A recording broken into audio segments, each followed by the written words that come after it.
إن الحمد لله نحمده ونستعينه ونستغفره ونعوذ بالله من شرور أنفسنا ومن سيئات أعمالنا. من يهده الله فلا مضل له ومن يضلله فلا هادي له، وأشهد أن لا إله إلا الله وحده لا شريك له، وأشهد أن محمدا صلى الله عليه وسلم عبده ورسوله.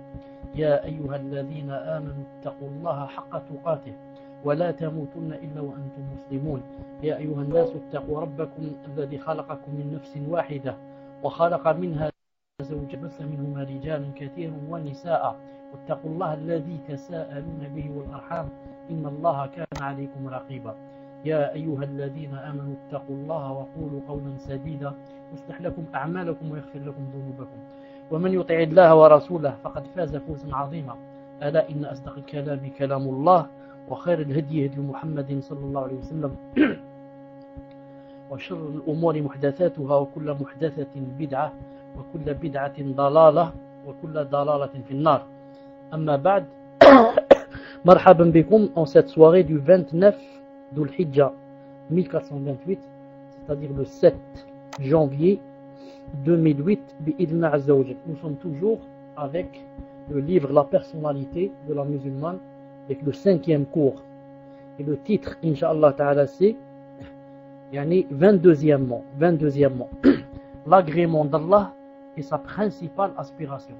La femme musulmane, l'agrément d'Allah est sa principale aspiration. Dans tous ses actes, la musulmane sincère aspire toujours à la satisfaction d'Allah.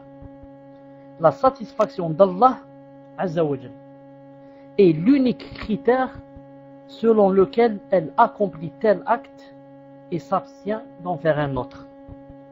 Si toutefois les gens n'admettent pas les actes agréés par Allah qu'elle observe, elle opte sans réticence aucune. Elle opte sans réticence aucune pour la satisfaction d'Allah, même si cela risque d'engendrer leur exaspération et leur colère. Car, de par sa profonde compréhension de l'islam et de sa finesse d'esprit, elle sait que satisfaire les gens est un but difficile à atteindre et qu'il est même susceptible de la faire encourir le courroux d'Allah Azza wa Jal. En se conformant à cette conduite, elle ne fait qu'appliquer les orientations du messager d'Allah alayhi salatu salam, qui a dit: celui qui sollicite la satisfaction d'Allah en dépit de la désapprobation des gens, en dépit de la colère des gens, etc., Allah lui épargnera la peine de leur préjudice. Et quant à celui qui sollicite la satisfaction des gens en suscitant la désapprobation d'Allah, alors celui-là, Allah le livrera aux gens. C'est un hadith sahih. Non. Des fois, on n'a pas le choix. Ou bien on ravit Allah Azza wa Jal et on met les gens en colère, ou bien on ravit les gens et on met Allah Azza wa Jal en colère. Des fois, on n'a pas le choix. Il faut savoir bien choisir dans ce cas. Et aura bien choisi celui qui aura ravi Allah subhanahu wa ta'ala. Non. Car la colère des gens ne va pas me faire entrer en enfer. Non. Ne va pas me faire entrer en enfer. En plus de cela, tous les cœurs des gens sont entre deux beaux doigts d'Allah Azza wa Jal. Cette personne qui est en colère contre moi, puisque j'ai ravi d'Allah Ta'ala, Allah Ta'ala peut rendre cette personne qui est en colère contre moi, il peut la rendre de bonne humeur avec moi. Elle n'est plus en colère contre moi, elle est ravie de moi. Non. Ce critère précis et rigoureux à la femme musulmane de voir clairement le droit chemin et savoir par conséquent ce qu'elle doit adopter et ce qu'elle doit abandonner. Son critère exact et permanent sera la satisfaction d'Allah Azza wa Jal, grâce à quoi elle échappera aux contradictions scandaleuses et ridicules dans lesquelles s'empêtrent de nombreuses femmes égarées dans la voie d'Allah. Non, elles ne savent plus quoi choisir et elles sont entre deux feux et elles n'ont pas le critère sur lequel elles doivent se baser pour choisir. Elles n'ont pas le critère. Et certaines, ou là, beaucoup d'elles, pardon, choisissent le ravissement des gens, même si ça rend Allah Azza wa Jal en colère. En vérité, s'écartent du droit chemin, celles qui prient en manifestant leur crainte d'Allah, mais qui se détournent de lui dans la plupart des situations, en n'hésitant pas à recourir à des décisions émanant de leur passion et leur caprice. Ainsi, s'écartent du droit chemin, ainsi que celles qui, dans leur rencontre, lorsque elles se rencontrent, les femmes, donnent libre cours à leur langue pour médire, colporter calomnieusement les propos d'autrui et critiquer les gens. Ainsi que celles qui usent de stratagèmes contre celles qu'elles n'aiment pas et donnent des interprétations malsaines à leur comportement afin de leur nuire et leur porter préjudice. Toutes ces femmes-là souffrent de défectuosité dans leur religiosité et souffrent d'une fragilité dans leur foi et souffrent d'une insuffisance dans leur compréhension de la religion. Elles oublient que cette religion est parfaite et universelle et qu'Allah Azza wa Jal l'a révélée pour modeler la personnalité de l'être humain dans sa totalité, de sorte que son comportement, en privé comme en public, puisse mériter la bénédiction d'Allah et être concordant avec ses enseignements, concrétisant ainsi la bonne conduite conçue par l'islam. Il en est de même pour les femmes qui, à leur guise, obéissent à Allah dans certains domaines et lui désobéissent dans d'autres, prenant leur passion pour seul critère de conduite. Ces femmes-là sont des semi-musulmanes. Hélas, cette ambivalence dont souffre la femme qui n'a pas saisi le sens profond de sa religion constitue l'une des plus graves maladies comportementales et morales de notre époque. C'était 22e, et je vous rappelle c'est quoi le titre puisqu'il n'a pas été écrit. L'agrément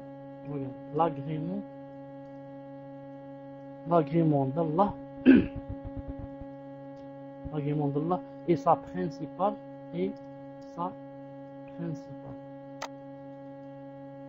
aspiration. Ça c'était 22e. L'agrément d'Allah et sa principale aspiration. 23e. Elle agit selon le principe de l'adoration due à Allah. Elle agit selon le principe de l'adoration due à Allah Azza wa Jalla. Jazakallahu khairan.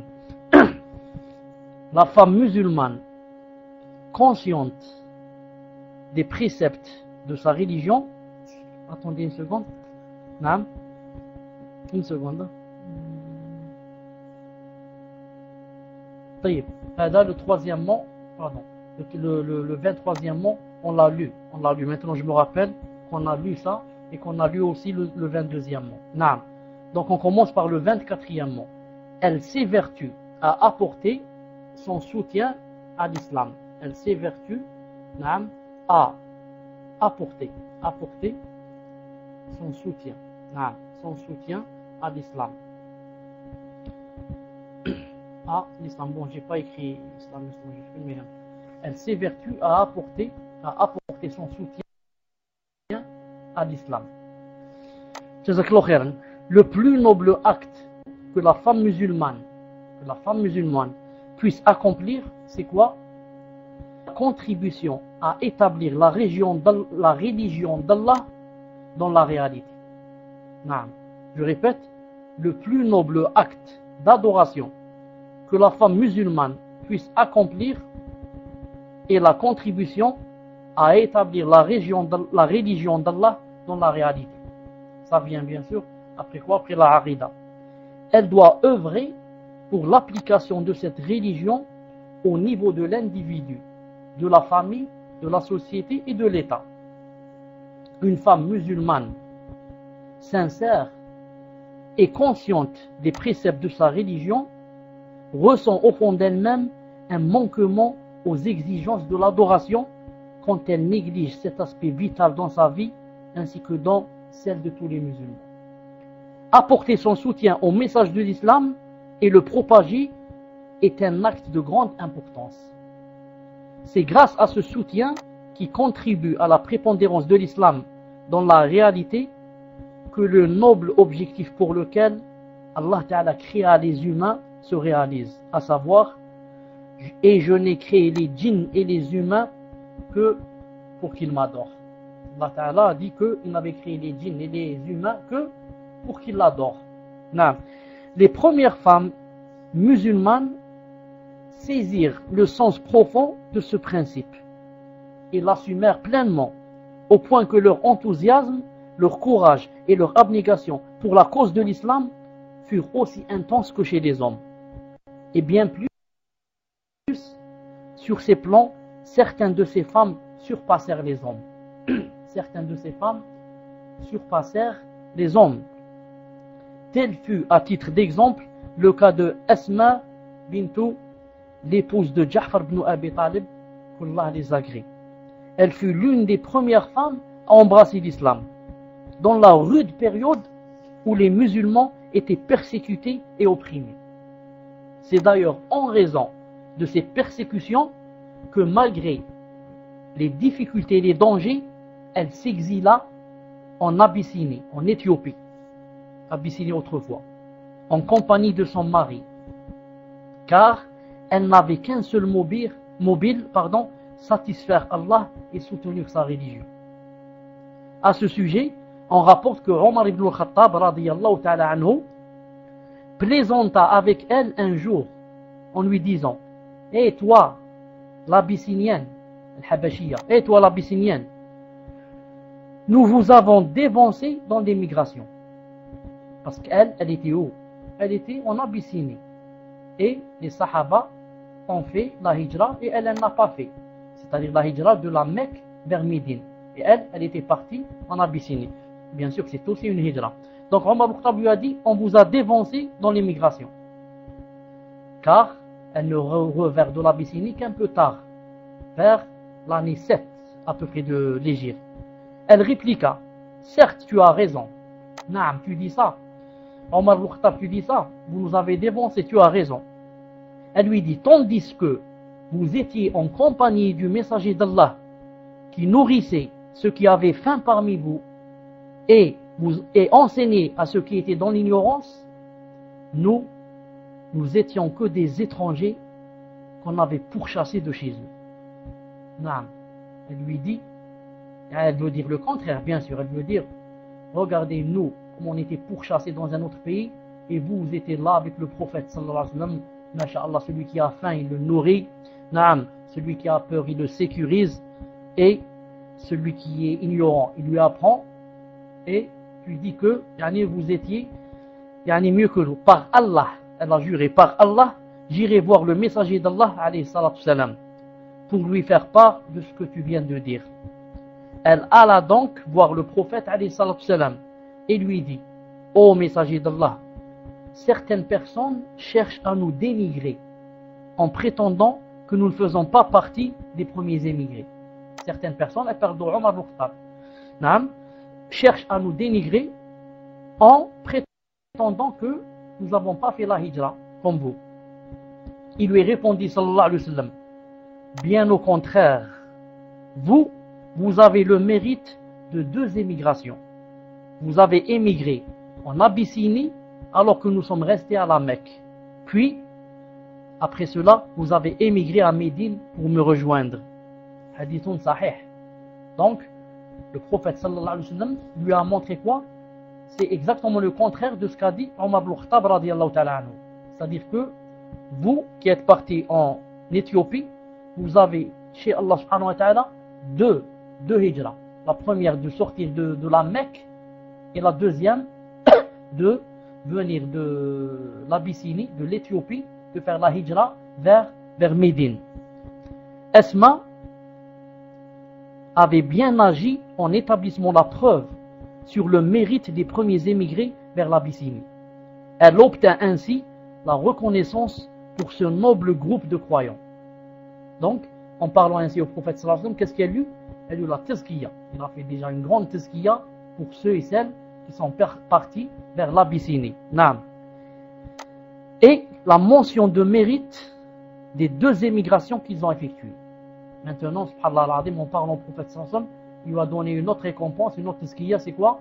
Maintenant, quiconque est allé en Abyssinie, ensuite à Médine, on dira de lui, il a fait deux hijra. Tandis que les autres n'ont fait qu'une seule hijra. Naam.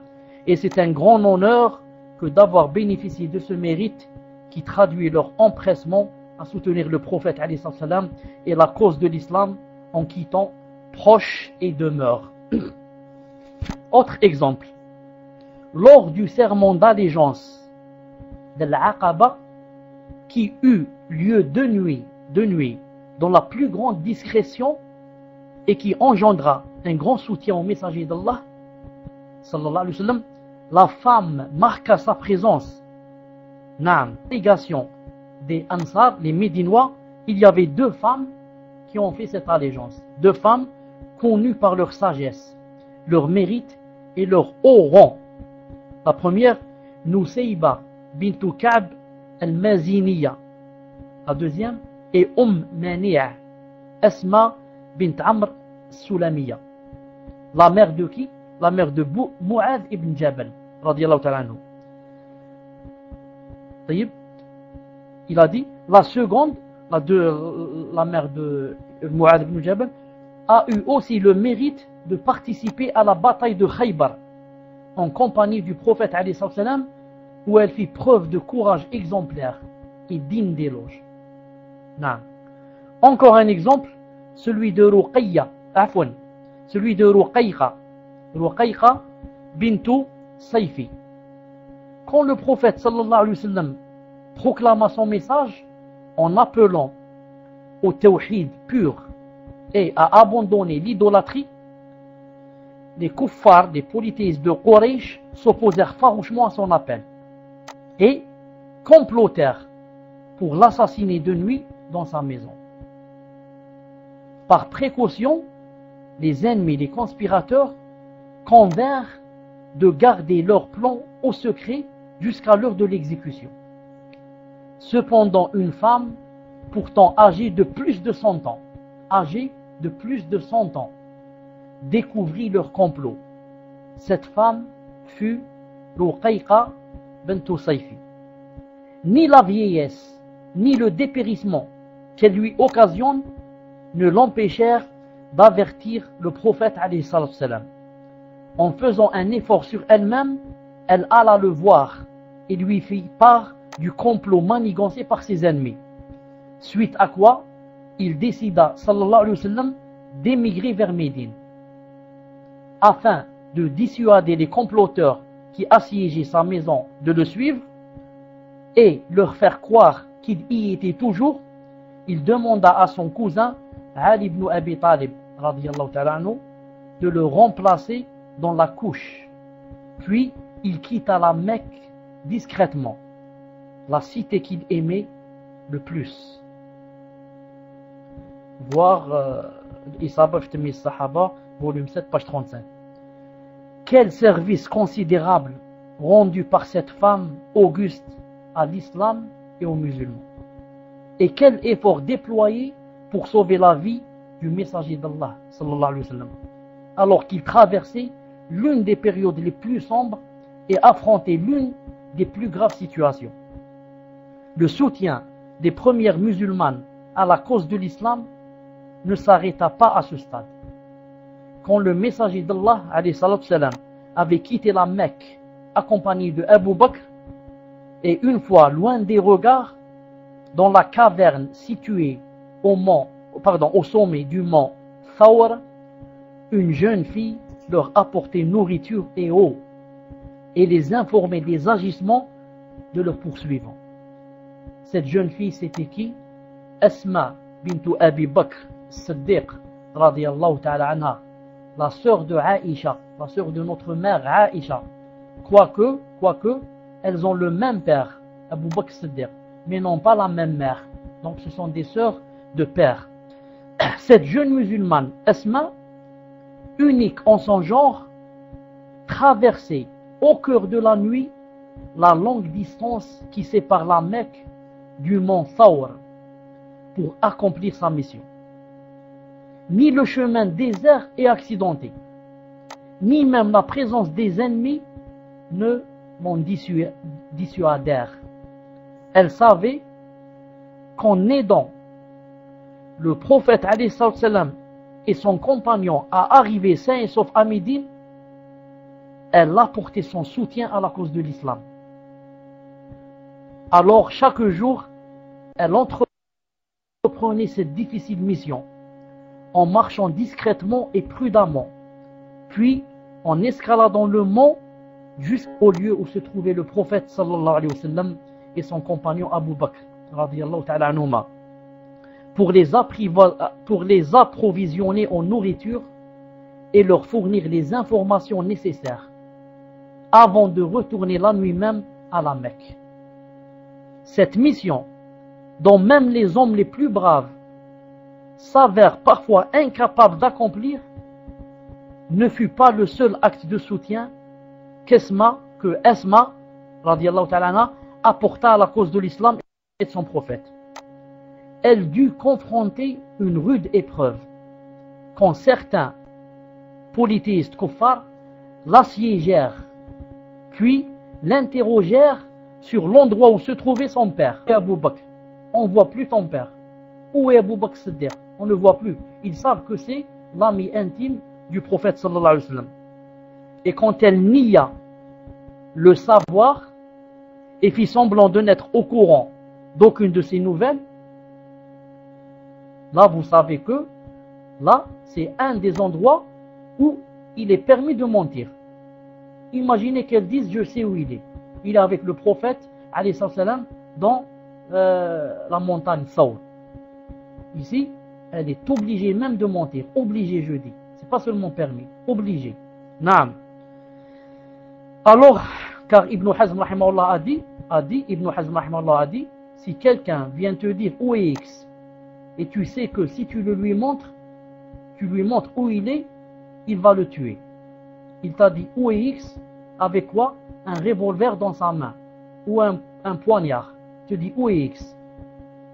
Ibn Hazm a dit, si tu lui dis, il est dans cet endroit, par exemple dans la chambre, là, dans la cuisine, ou là il est dehors dans le café, s'il le tue, il a dit, tu es un fasaq, tu es un pervers, tu es devenu pervers.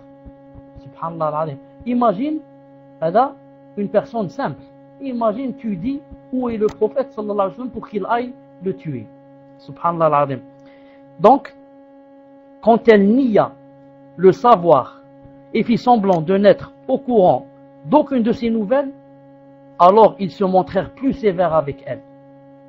Au point qu'Abu Jahl, al-La'in, que la malédiction d'Allah soit sur lui, la gifla si violemment que l'un de ses pendants se détacha de son oreille. Une gifle tellement forte que l'un de ses pendants se détacha de son oreille. En dépit de cet incident, elle fit preuve d'une rare détermination et persista à taire son secret. Elle continua donc à accomplir sa mission quotidienne jusqu'au jour où le prophète alayhi salatu salam et son compagnon quittèrent la caverne pour se rendre à Médine. Pour les apprivoisonner en vue de leur voyage, Asma bin Bakr radiyallahu ta'ala anha leur prépara un sac de nourriture et une outre d'eau. Préparer un sac de nourriture, ce n'était pas facile en ce temps-là. Et même là, la outre d'eau, ce n'est pas facile d'en trouver une. Mais, n'ayant trouvé que sa ceinture pour les lier, elle demanda conseil à son père, qui lui dit, fends-la en deux. c'est-à-dire déchire-la en deux, et lie avec l'un des deux morceaux l'autre, et avec l'autre morceau le sac. Ce qu'elle fit, et c'est pour cela qu'on l'appela par la suite la femme aux deux ceintures. Dhatul nitaqayn. La femme, toujours quand on dit de Asma, on dit Asma c'est qui? On dit Asma, Dhatul nitaqayn, aux deux ceintures. Pourquoi?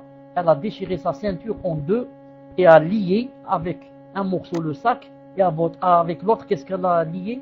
Elle a lié l'autre. Au début de l'islam, soutenir sa cause et rejoindre la voie empruntée par ses adeptes était un engagement constant de la part de la femme musulmane.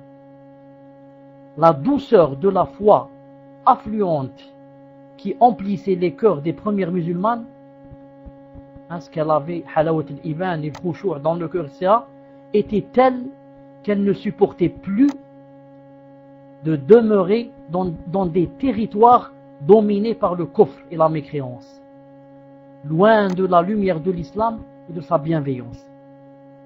Elles émigrèrent donc vers Médine en compagnie de leurs époux. Pour celles qui étaient mariées, pourquoi elles ont fait cela? En quête de l'obéissance à Allah et son soutien à sa religion, à l'instar des hommes. Je citerai ici aussi que parmi les femmes qui ont immigré de la Mecque vers le Médina, il y avait des femmes qui n'avaient pas de mahram. Elles sont parties sans mahram. Il y avait entre autres la très connue Salama radiyallahu ta'ala anha. Naam. Et aussi Kulthum bint Uqba ibn Abi Mu'ayt. Il y avait une troisième, j'ai oublié son nom. Elles ont fait la hijra sans mahram, parce que faire la hijra sans mahram, c'est un mal, mais rester chez les kuffars, c'est un mal plus grand. Donc je préfère faire le plus petit mal pour pousser et éloigner le plus même. Tout comme les hommes, les femmes musulmanes croyaient en une cause et faisaient d'énormes sacrifices pour la soutenir. C'est cette foi et cet engagement qui incitèrent Kulthum bint Uqba ibn Abi Mu'ayt à émigrer vers Médine, alors que la trêve d'Al-Hudaybiyah était en vigueur. Rappelons que cette trêve conclue entre le messager d'Allah et les kuffars de Quraysh stipulait quoi? Stipulait aussi que les musulmans devaient refouler toute personne se rendant à Médine après sa conversion à l'islam. Subhanallah al-Azim. Regardez, subhanallah al-Azim, c'est étonnant. Et le prophète a accepté cette trêve avec cette condition. Que dit cette condition? Toute personne qui se reconvertit à l'islam, c'est-à-dire à la Mecque, si elle fait la hijra vers Médine, le prophète doit la refouler, doit refouler cette personne. Il lui dit, reviens là-bas, reviens à la Mecque. Subhanallah al-Azim. Le messager d'Allah respecta en effet ce pacte et refoula deux musulmans venus le joindre à Médine. Cependant, le cas de Kulthum donna lieu à une règle d'exception. Ainsi, quand Kulthum arriva à Médine, elle se rendit auprès du messager d'Allah et lui a dit, Ya Rasulallah, j'ai pris la fuite pour sauver ma foi. Protège-moi donc. J'ai su que tu as refoulé deux hommes. Or moi, je ne suis qu'une femme faible. Si jamais tu me refoules, ils vont me torturer et m'exposer à la tentation de renier ma religion. Et je ne pourrai supporter un tel supplice. Je ne suis qu'une femme, et tu sais à quel point les femmes sont fragiles. Alors le prophète lui dit, Allah Azza wa Jal déclare nul ce pacte en ce qui concerne les femmes.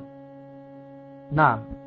Allah savait que la foi Kulthum ainsi que celle des autres femmes émigrées était sincère et qu'elles n'avaient quitté leur pays que pour l'amour qu'elle vouait à Allah Azza wa Jal et à son messager. D'où la révélation d'un verset à leur sujet. Ce verset, qu'est-ce qu'il dit? Ce verset exclut les femmes du pacte qui avait eu lieu entre le messager et les kuffars. Il interdit, ce verset interdit au prophète de refouler les femmes et lui ordonne de les mettre en épreuve pour s'assurer qu'elles n'ont pas fait la hijra, elles n'ont pas émigré en vue d'un mariage ou d'un bien quelconque de ce bas monde, mais elles ont émigré pour l'amour d'Allah et son messager. Naam, une femme peut dire, maintenant tous les musulmans sont partis vers Médine, si je reste ici à la Mecque, je ne vais pas me marier, alors je vais faire la hijra. Celle-là n'a pas fait la hijra pour Allah Ta'ala et son prophète. Elle a fait la hijra pourquoi? Pour se marier. Alors Allah Ta'ala a demandé au prophète sallallahu alayhi wa sallam de les tester et de faire des épreuves. Et s'il trouve qu'elles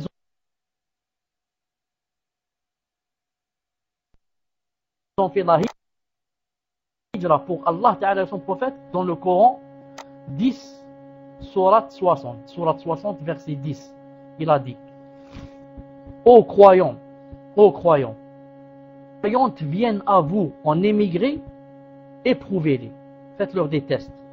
Allah connaît mieux leur foi.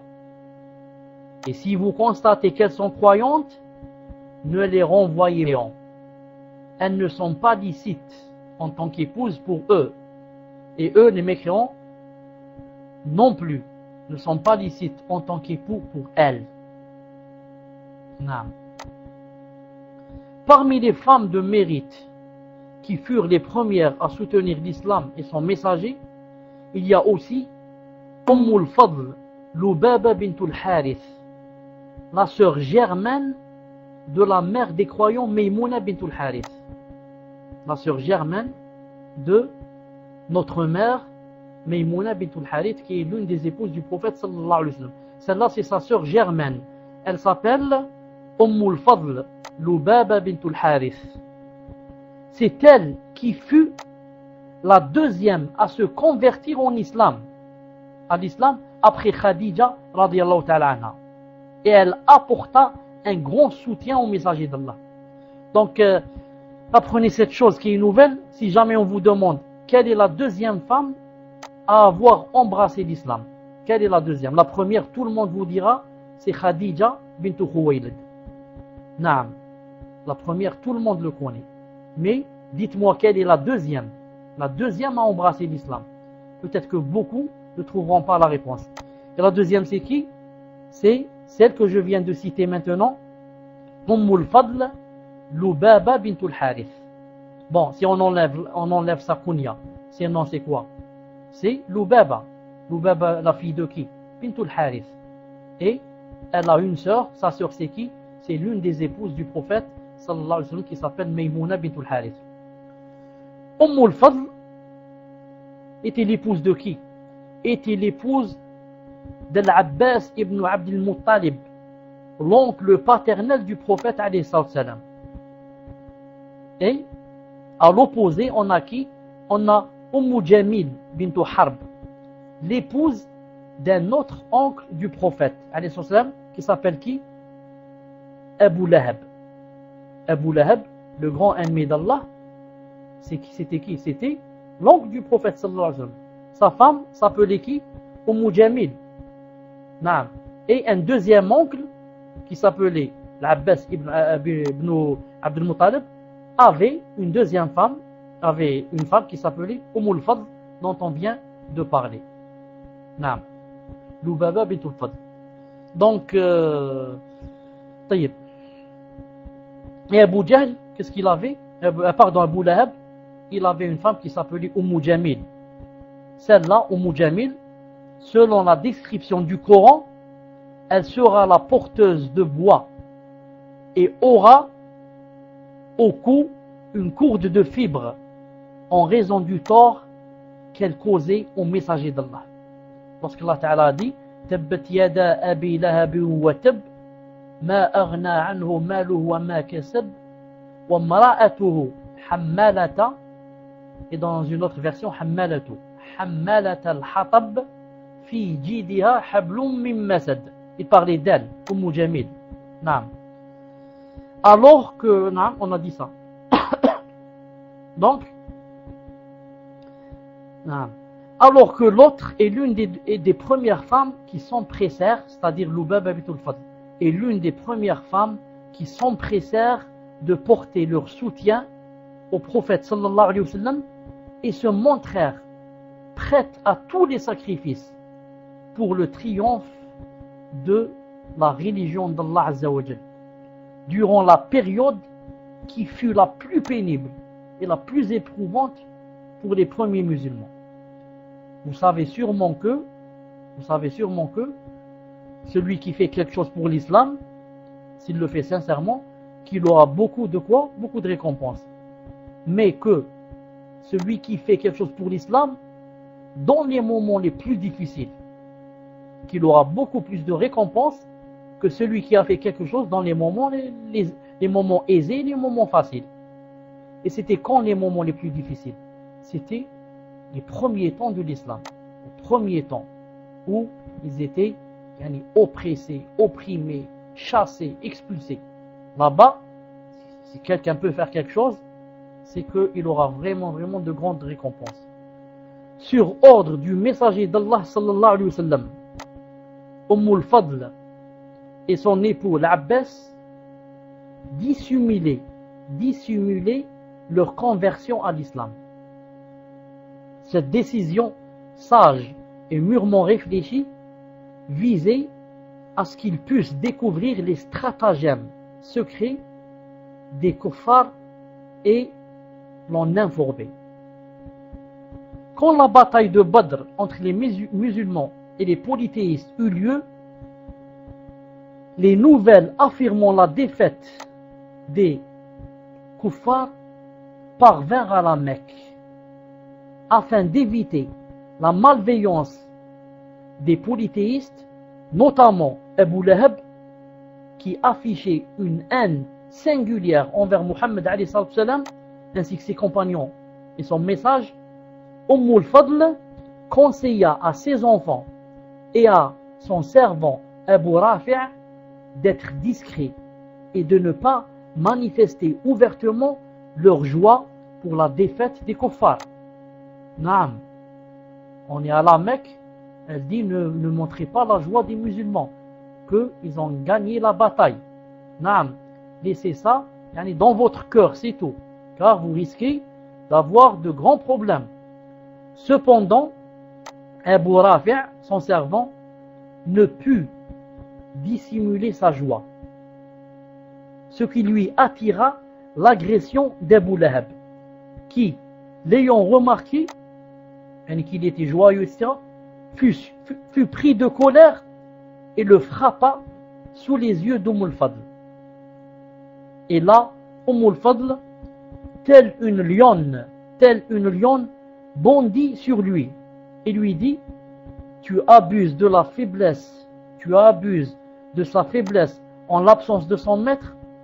Puis, avec l'une des colonnes en bois de sa maison, elle adressa un coup à Abu Lahab à la tête, qui lui fut fatal, car il succomba 7 jours plus tard, mort, 7 jours plus tard. Naam.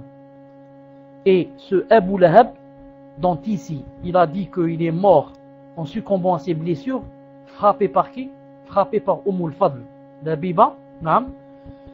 Dans Fath al-Bari, dans Ibn Hajar al-Asqalani, dans Fath al-Bari, il dit une autre chose, Allahu a'lam ce qui est plus vrai. Qu'est-ce qu'il dit? Il dit que Abu Lahab est mort chagriné, naam, parce qu'il n'a pas été à la bataille, il a envoyé quelqu'un à sa place. Et quand on lui a donné le résultat, qu'est-ce qui s'est passé? On lui a dit c'est les musulmans qui ont triomphé. Alors il est mort de chagrin. 3, 4, 5 jours après, il n'a pas pu tenir, il est mort de chagrin. Mais dans cette version ici, il dit qu'il a été frappé par al-Fadl et il est mort. Wallahu ta'ala a'lam laquelle des deux versions est la plus juste. al-Fadl a dû aussi endurer une autre épreuve, celle de vivre loin de son mari. Cela commença lorsque le prophète alayhi salam demanda à Al-Abbas de rester à la Mecque pour une mission bien déterminée et ordonna à l'épouse de celui-ci, al-Fadl, d'émigrer vers Médine. Naam.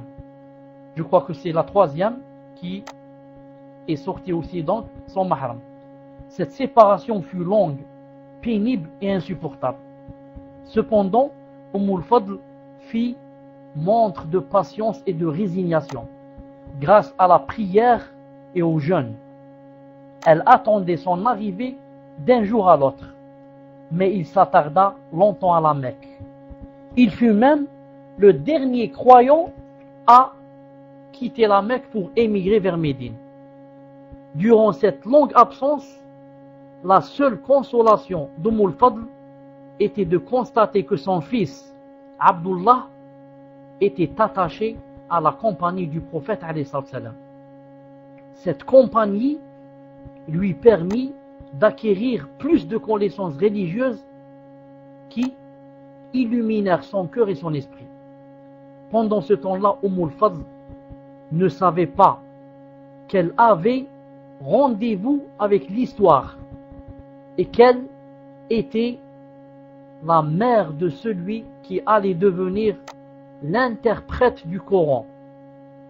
Naam, qui allait devenir le savant par excellence de la communauté musulmane, l'interprète du Coran.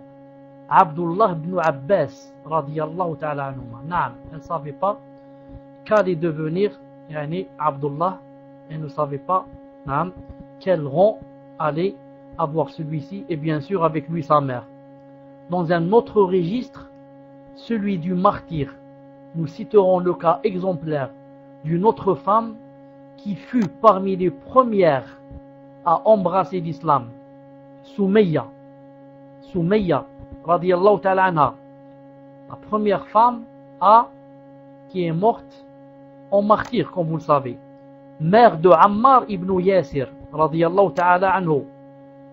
Pour conserver sa foi, cette brave femme supporta toutes sortes de supplices et endura toutes les souffrances. Au milieu de la journée, en pleine canicule, quand le sable devenait brûlant, les mécréants appartenant au clan de Banu Makhzoum la prenaient, ainsi que son fils et son époux, en plein désert, les couvraient de sable et les obligeaient à mettre des cuirasses chauffées et se mettaient à leur cogner le crâne à l'aide de pierres tranchantes. La torture était tellement cruelle qu'afin d'éviter cette torture, son époux et son fils furent contraints de s'accommoder aux exigences des kuffars qui leur demandaient de renier leur religion. C'est d'ailleurs à leur sujet et au sujet de cas similaires qu'Allah Azza wa Jal révéla le verset suivant. Sourate 16, verset 106.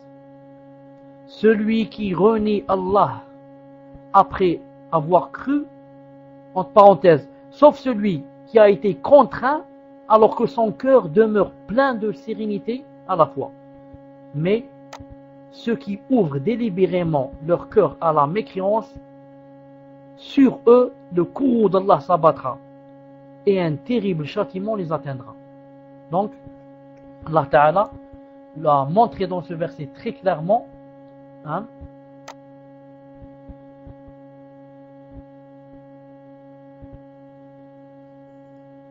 J'ai pas compris ce que dit Whisper ici. Pardon une seconde.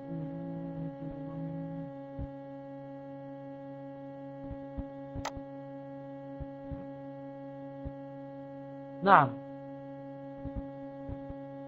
La deuxième femme a embrassé l'islam. C'est elle, naam. C'est elle.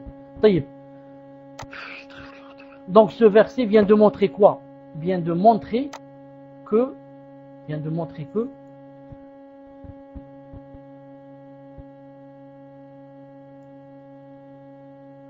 je me suis trompé, la deuxième femme a embrassé l'islam et le baba.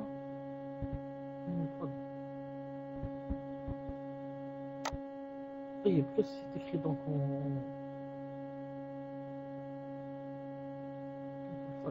Quelle est la différence Je vois pas la différence, Minhaj al-Haq, je vois pas la différence, ce que tu veux dire. Non, je vois pas la différence de ce que tu veux dire ici.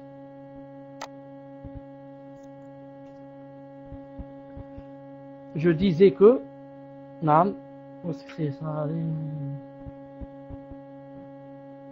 j'avais dit que la deuxième femme qui avait embrassé l'islam, c'est Umm al-Fadl. Sa kunya c'est Umm al-Fadl. Son nom c'est Lubaba bint al-Harith. Lubaba bint al-Harith. C'est ça son nom. Sa kunya Umm al-Fadl.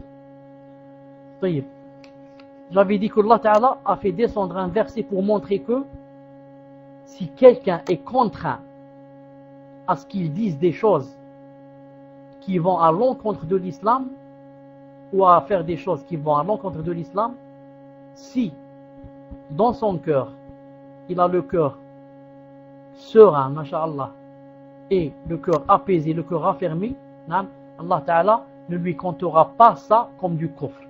Alhamdulillah, vous voyez l'islam, comme Allah Azza wa Jal, Allah al-Azim, donne de l'importance à nos sentiments. Et qu'est-ce qu'on a dans le cœur? L'essentiel c'est quoi? C'est est-ce que j'ai dit cette chose en la voulant, ou bien j'ai dit cette chose en étant contraint de la dire? Il y a une grande différence entre celui qui dit les choses que Allah n'aime pas parce qu'il veut les dire, et celui qui dit les choses que Allah n'aime pas parce qu'on l'a forcé. On veut le tuer s'il ne dit pas. Il y a une grande différence. Mais Soumayya, radiyallahu ta'ala anha, choisit une autre voie, celle de l'endurance. Elle s'y attacha avec fermeté. Elle refusa de prononcer la moindre rétractation susceptible de satisfaire les kuffars. Naam. Elle a dit, j'endure, je souffre, même si je meurs. Je ne veux pas que les kuffars soient contents lorsqu'ils m'entendront dire cette phrase. Cette inébranlable détermination exaspéra Abu Jahl.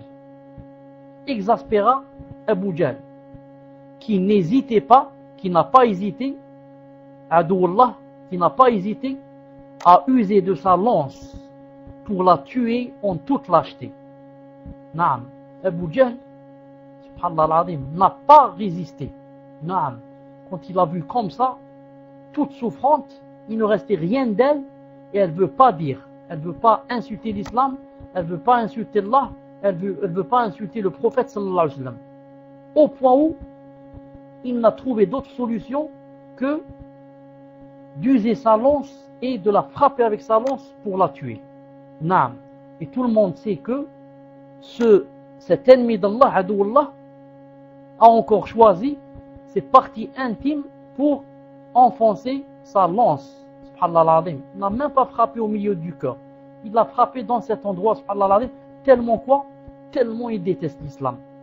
L'histoire de l'islam nous a conservé de nombreux noms de femmes qui agirent à l'instar de Soumayya.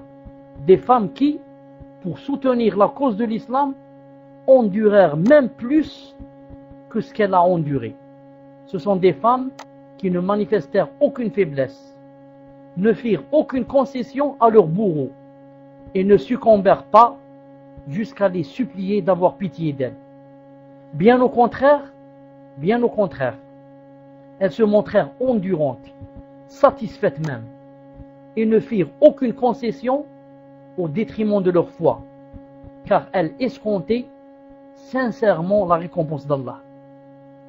D'ailleurs, fait intéressant, c'est étonnant ce que je vais dire, les anciens biographes musulmans soulignent que, hormis Bilal, radiyallahu ta'ala anhu, tous les croyants qui ont subi l'oppression des mécréants ont abdiqué sous la contrainte pour sauver leur vie. Cependant, ils ne citent aucune femme ayant agi de même dans des situations similaires. Subhanallah. Tous les hommes, hormis Bilal, radiyallahu ta'ala anhu, en quoi? Ont abdiqué apparemment comme ça, pour sauver leur vie.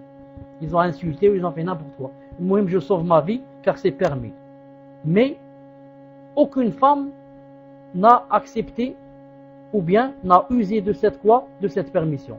Mais a préféré mourir plutôt que d'user de la permission. Subhanallah al-Azim. Regardez, aucune femme n'a abdiqué. Et tous les hommes ont abdiqué, sauf Bilal, radiallahu ta'ala anhu, et comparé avec ceux qui disent que la femme est faible, la femme n'est pas courageuse, la femme est ceci, la femme est cela. Subhanallah al-Azim. La hawla wa la quwwata illa billah al-ali al-Azim.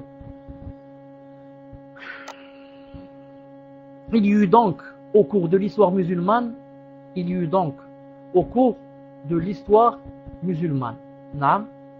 des femmes,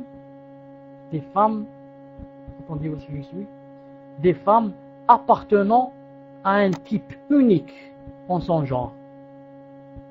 Des femmes qui ne cessaient d'appeler à l'islam, en dépit des épreuves et des souffrances qui leur faisaient obstacle. Des femmes dont la foi était telle qu'elles supportaient tout supplice dans la voie d'Allah, afin de confirmer sa religion sur terre. Le récit Shurayq al-Qurashiyya, radiyallahu ta'ala anha, rapporté par Ibn Abbas, témoigne de la foi inébranlable de ces femmes, de leur enthousiasme à appeler au message d'Allah et de leur endurance devant tous les obstacles qu'elles rencontraient dans cette voie. Abdullah ibn Abbas radiyallahu ta'ala anhu a dit: convaincue de l'islam, Shurayq se convertit alors qu'elle était encore à la Mecque. Elle se mit donc à prêcher discrètement l'islam auprès des femmes Qurayshites. Mais les Mecquois, les kuffars, s'étant rendus compte de ses agissements, l'arrêtèrent et lui dirent: si ce n'était par égard à ta tribu, si ce n'était pas ta tribu, etc., qui est très connue, etc., nous t'affligerions telle et telle punition. Toutefois, nous allons te livrer à ta tribu. Nous allons rien te faire, mais nous allons te livrer à ta tribu, comme ça pour que tu ne puisses plus faire la da'wa et parler de l'islam. Elle a dit: ils me déposèrent alors sur le dénudé de toute housse. Monter sur un chameau qui n'a pas de housse, surtout pour une femme, ce n'est pas facile. En ce voyage, elle a dit, ils ne m'offrirent rien à boire ou à manger durant 3 jours, au point qu'au 3e jour, je ne pouvais rien entendre. Après 3 jours de grande faim et de grande soif dans le désert, elle a déjà commencé à perdre l'ouïe, déjà à ne pas entendre. Tellement la faiblesse. Quand il faisait une halte, il se mettait à l'ombre, masha'Allah, et mangeait, buvait, tandis que moi, il me ligotait les mains, m'exposait à la chaleur du soleil et me privait de nourriture et d'eau. Cela durait jusqu'à ce qu'ils se remettent en route. Pendant tout le temps où ils sont à l'ombre, en train de manger et de boire, ou peut-être même de faire la sieste, elle est sur le chameau, sans manger, sans boire, et sous le soleil, même pas à l'ombre. La femme musulmane ne se contenta pas de cette participation sincère qui traduit son soutien et son abnégation pour la cause de l'islam. Elle alla même jusqu'à sortir en expédition militaire en compagnie du messager d'Allah sallallahu alayhi wa sallam. Ainsi, quand les affrontements armés entre croyants et mécréants furent déclenchés, elle participa à plusieurs batailles, la femme musulmane. Elle entreprit des rôles louables dans le soutien logistique aux combattants. Elle assurait l'approvisionnement en eau, transportait les blessés hors du camp de la bataille, et soigner leurs blessures, etc. En outre, la femme musulmane n'hésita pas, dans les périodes les plus difficiles de certaines batailles, à prendre les armes et s'engager dans les combats côte à côte avec le messager d'Allah et ses compagnons. Dans leurs deux Sahih, Sahih al-Bukhari et Muslim, ils rapportent un grand nombre de traditions et de sunnah qui illustrent cette glorieuse image de la femme musulmane durant la période de la meilleure des générations, au temps où l'engagement pour l'islam traduisait la sincérité, l'amour d'Allah et de son messager, ainsi que la volonté de faire prévaloir cette religion. De ces traditions de Bukhari et Muslim, nous nous contenterons de citer les suivantes. L'imam Muslim rahimahullah rapporte comme Atiyya al-Ansariya, Atiyya al-Ansariya a dit: j'ai participé à cette expédition militaire. Allahu Akbar. J'ai participé à cette expédition militaire en compagnie du messager d'Allah sallallahu alayhi wa sallam. Je restais dans leur campement, je leur préparais à manger, je soignais les blessés parmi eux et je m'occupais des malades. Sharh Muslim, volume 12, page 194. Il rapporte aussi qu'Anas ibn Malik radiyallahu ta'ala anhu a dit: quand le messager d'Allah sallallahu alayhi wa sallam partait en expédition, Sulaym, c'est-à-dire sa mère de Anas, Sulaym ainsi que d'autres femmes ansarites l'accompagnaient. Elles apportaient de l'eau aux combattants et soignaient les blessés parmi eux. Al-Bukhari rahimahullah rapporte que Rubayya bint Muawwaz a dit, radiyallahu ta'ala anha, elle a dit: nous accompagnions le prophète alayhi salam en expédition. Nous donnions à boire aux combattants, nous soignions les blessés et nous ramenions les morts à Médine. Naam, Fath al-Bari, volume 6, page 80. Bukhari et Muslim rapportent qu'Anas ibn Malik, qu'Allah ta'ala l'agrée, a dit: le jour de la bataille de Uhud, certains gens s'enfuirent et abandonnèrent le prophète sallallahu alayhi wa sallam. Abu Talha se mit alors devant le prophète sallallahu alayhi wa sallam et le protégea avec son bouclier. Abu Talha était un excellent archer. Il était habile au tir. Ce jour-là, il tira tellement bien qu'il brisa 2 ou 3 de ses arcs. Il tira tellement qu'il brisa 2 ou 3 de ses arcs. Quand un homme ayant des flèches dans son carquois passait devant le prophète sallallahu alayhi wa sallam, il lui disait sallallahu alayhi wa sallam: donne tes flèches à Abu Talha, donne tes flèches à Abu Talha. Tellement il tirait, masha'Allah. Chaque fois que le prophète sallallahu alayhi wa sallam se haussait pour voir ses compagnons, Abu Talha lui disait: ô prophète d'Allah, je te donnerai la vie de mon père et celle de ma mère. Ne te découvre pas ainsi, car l'une des flèches de nos ennemis pourrait protégera la tienne. Anas a dit: en ce jour-là, je constatais aussi Aïcha bint Abi Bakr, l'épouse du prophète sallallahu alayhi wa sallam, et Sulaym, c'est-à-dire sa mère à lui, les vêtements retroussés, au point que j'apercevais les bracelets. Là, Abu Talha était le père de Anas. Abu Talha, le père de Anas. Abu Talha, c'est le cousin, c'est Ammu, c'est son oncle. Car Anas est mort, ensuite, le père de Anas est mort, ensuite son oncle, son frère s'est marié avec Sulaym.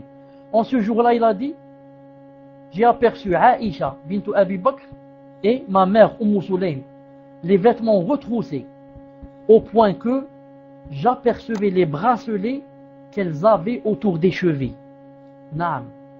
Elles bondissaient avec les outres d'eau sur leur dos, donnaient à boire aux combattants, puis partaient remplir leurs outres. Ensuite, elles retournaient de nouveau pour leur donner à boire. Abu Talha ajoute Anas avait tellement sommeil que son sabre lui tomba des mains à 2 ou 3 reprises. tellement sommeil, tellement fatigué, tellement difficile. Quelle noble tâche que ces deux femmes braves et méritoires accomplissaient. Sous le soleil brûlant du Hijaz et sur le champ d'une bataille sanglante, elles se déplaçaient pour étancher la soif des combattants, sans prêter attention ni aux flèches qui tombaient de tous les côtés, ni aux sabres qui cliquetaient partout. Subhanallah al-Azim. Regardez la foi. Subhanallah al-Azim. Sans dire attention aux flèches. Une flèche peut venir et atteindre la personne en plein cœur ou là en pleine tête ou là. Et les sabres qui cliquetaient à droite et à gauche. Naam. C'est d'ailleurs pour cette raison que quand le calife bien guidé Omar ibn Khattab fit le partage d'étoffes entre les femmes de Médine, il donne la priorité à Sulayt al-Ansariya au détriment de son épouse, lui, Kulthum, Ali ibn Abi Talib. Et quand on l'interrogea là-dessus, il répondit que Sulayt avait le mérite de coudre les outres qui servaient à approvisionner les combattants en eau lors de la bataille d'Uhud. Naam. Bukhari rapporte que Sa'laba ibn Abi Malik a dit, Omar ibn Khattab, qu'Allah l'agrée, partagea des étoffes entre des femmes de Médine. Comme il en restait un bon morceau, l'un de ceux qui étaient présents lui dit, ô commandant des croyants, offre cette étoffe à la fille du messager d'Allah. On désignait par cela Kulthum, la fille de Ali ibn Abi Talib. Alors Omar répondit, Sulayt y a plus de droit, car c'est l'une des femmes ansarites qui prêtèrent serment d'allégeance au messager d'Allah. Et Omar ajouta, et au jour de la bataille de Uhud, elle nous cousait les outres. Et lors de la bataille de Uhud, le visage du messager d'Allah sallallahu alayhi wa sallam fut ensanglanté.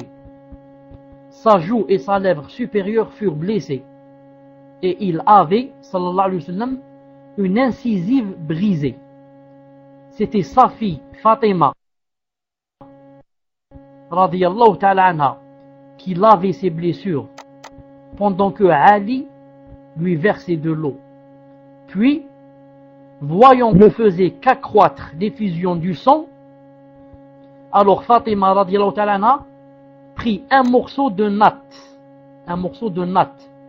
le fit brûler et appliqua les cendres sur la plaie du prophète sallallahu alayhi wa sallam, chose qui arrêta l'effusion du sang. Naam. Et parmi les femmes qui firent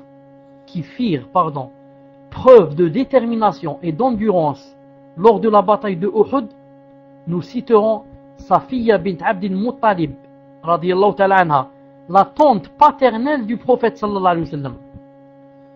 En effet, quand certains croyants abandonnèrent le combat, cette femme se leva et se mit à frapper les combattants au visage avec l'aide d'un arc qu'elle avait à la main en criant, vous avez osé abandonner le messager d'Allah, vous avez osé abandonner le messager d'Allah. L'ayant vu, le messager d'Allah sallallahu alayhi wa sallam conseilla à son fils, à elle, Zubayr ibn al-Awwam, de la faire partir pour lui éviter de voir le corps mutilé de son frère Hamza, radiyallahu ta'ala anhu. Mais elle s'y opposa en disant, pourquoi devrais-je m'éloigner? J'ai su qu'on a mutilé le corps de mon frère. Pour la cause d'Allah, c'est peu de choses. J'accepte ce qui m'est arrivé. Et si Allah le veut, j'endurerai en escomptant sa récompense. Safiya participa aussi à la bataille du fossé.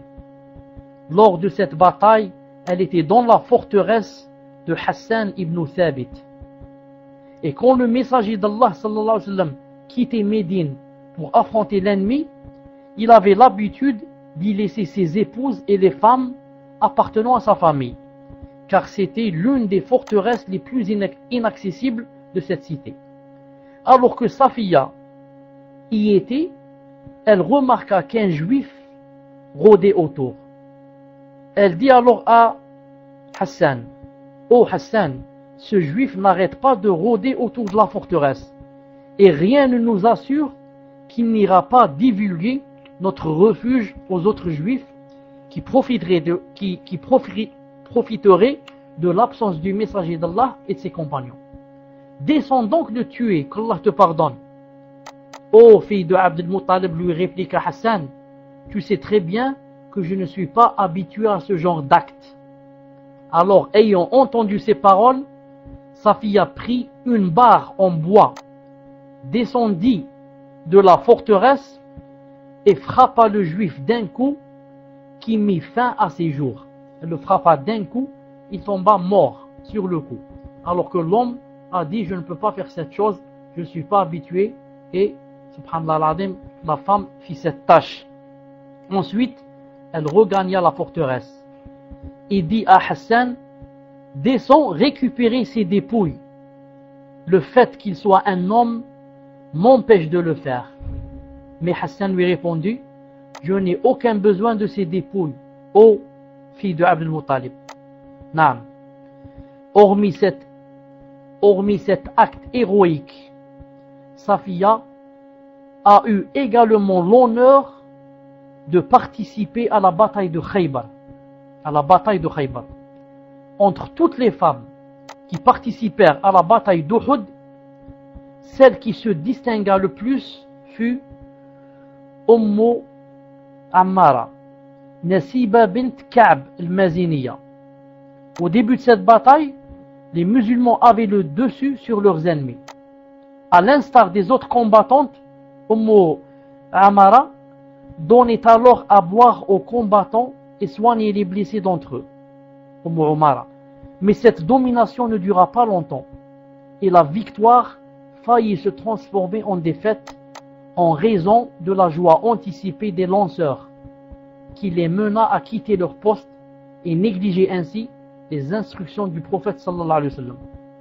Le Coran a dit alors, rappelez-vous quand vous fuyez sans vous retourner vers personne, cependant que derrière vous le messager vous appelait. Alors en se tournant décisif de la bataille, Nasiba s'avança avec audace, prit son sabre et son arc, puis rejoignit le peu d'hommes qui restaient avec le prophète sallallahu alayhi wa sallam et faisait de leur corps un bouclier humain pour le protéger des flèches humaines.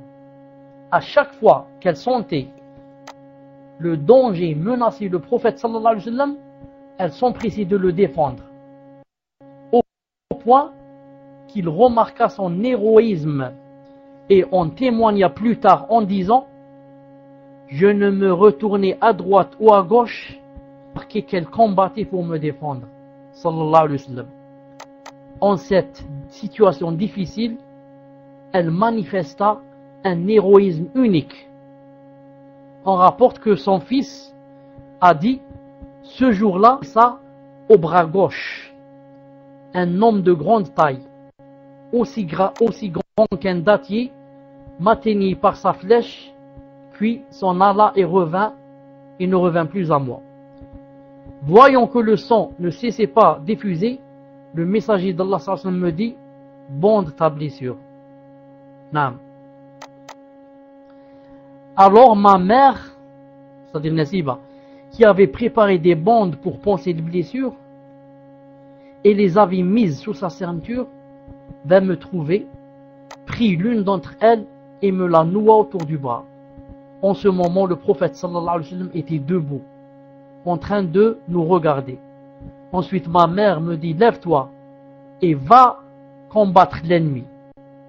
Le prophète sallallahu alayhi wa sallam lui dit alors, oh Umara, personne ne peut endurer ce que tu es capable d'endurer. Juste après, raconte-t-elle, remarquant l'homme qui avait blessé mon fils en face de nous, alors le messager d'Allah me dit, voici l'homme qui a blessé ton fils. Elle a dit, je l'interceptais alors et le frappais d'un coup de sabre, et je l'ai frappé d'un coup d'épée qui le mit à genoux. À ce moment-là, continue-t-elle, je remarquai que le messager d'Allah avait un large sourire. Il me dit: oh Ummara, tu viens d'appliquer toi-même la loi du talion. Tu viens d'appliquer toi-même la loi du talion. Ensuite, nous continuâmes à le frapper avec nos armes jusqu'à sa mort. Puis le prophète alayhi salam m'a dit: louange à Allah qui t'a rendu heureuse en t'accordant le triomphe sur ton ennemi et en te permettant d'assister à cette vengeance. Ce jour-là, Nasiba avait le corps couvert de blessures, mais malgré cela, elle continua à résister et à combattre l'ennemi. Le messager d'Allah s'en aperçut et appela aussitôt son fils à elle, et lui dit: attention à ta mère, pense la blessure de ta mère. Puis il ajouta: qu'Allah bénisse votre famille. Le rang de dignité qu'occupe ta mère est supérieur à celui d'un tel et de un tel. Naam. Ayant entendu ces paroles du messager d'Allah, Nasiba lui dit: invoque Allah pour qu'il nous accorde ta compagnie au paradis. Il dit alors, sallallahu alayhi wa sallam: ô Allah, fais de mes compagnons au paradis. Et là, Nasiba dit: désormais, je ne me soucierai point de ce qui m'atteindra dans ce bas monde. Naam. Désormais, puisque ma place est avec le prophète sallallahu alayhi wa sallam au paradis, je ne ferai point de soucis pour si jamais une chose peut m'arriver dans ce bas monde. Naam.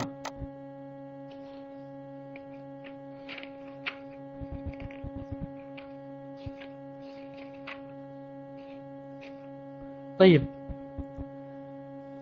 Reste beaucoup de choses à dire sur ces femmes héroïques, bien sûr. On va s'arrêter, Inch'Allah Ta'ala, ici, bi'Allah Azza wa Jal. Je vais mettre quelque chose ici. Et on continuera, Inch'Allah Ta'ala, la prochaine fois, bi'Allah Azza wa Jal. On se rencontre, Inch'Allah Ta'ala, dans 2 ou 3 minutes. Coran et Sunnah, mais le Coran, Inch'Allah. Subhanakallahumma bihamdik, ashhadu an la ilaha illa ant, astaghfiruka wa atubu ilayk. Salam.